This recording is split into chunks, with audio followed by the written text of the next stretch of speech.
মহাকাশ নাকি সম্পূর্ণ নিঃশব্দ, এটাই এতদিন বিজ্ঞানীদের ধারণা ছিল। কিন্তু নাসার গবেষণায় উঠে এসেছে এক বিস্ময়কর তথ্য।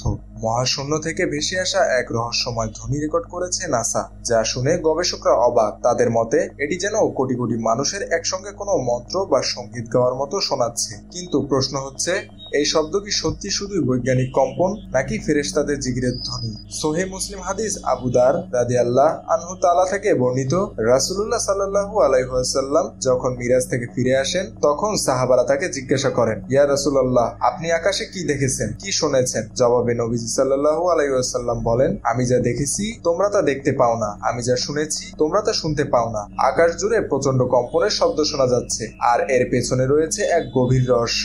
আকাশের প্রতিটি অংশে এমনকি 4 আঙ্গুল পরিমাণ জায়গাও খালি নেই। সেখানে ফেরেশতারা সিজদায় লিপ্ত এবং তারা নিরবচ্ছিন্নভাবে আল্লাহর জিকিরে মশগুল। গবেষকদের মতে মহাকাশে ছড়িয়ে থাকা বিভিন্ন কণা বা নক্ষত্রের বিকিরণের ফলে কম্পন বা ভাইব্রেশন সৃষ্টি হয়, যা থেকেই এসব শব্দের উৎপত্তি ঘটে। মূলত এসব শব্দ ইলেকট্রোম্যাগনেটিক তরঙ্গ হিসেবে থাকে, যা পরবর্তী সময়ে শব্দ তরঙ্গে রূপান্তরিত করা হয়, যা আধুনিক প্রযুক্তির মাধ্যমে শনাক্ত করা সম্ভব হচ্ছে। নাসা মহাকাশে যে শব্দ আবিষ্কার করেছে তার পেছনে বিভিন্ন বৈজ্ঞানিক ব্যাখ্যা রয়েছে, যেমন নক্ষত্রের চুম্বক ক্ষেত্র বা প্রাচীন মহাবিশ্বের বিস্ফোরণ। এই শব্দগুলো প্রকৃতপক্ষে ফেরেশতাদের জিকিরের ধ্বনি কিনা তা কেবল আল্লাহই জানেন।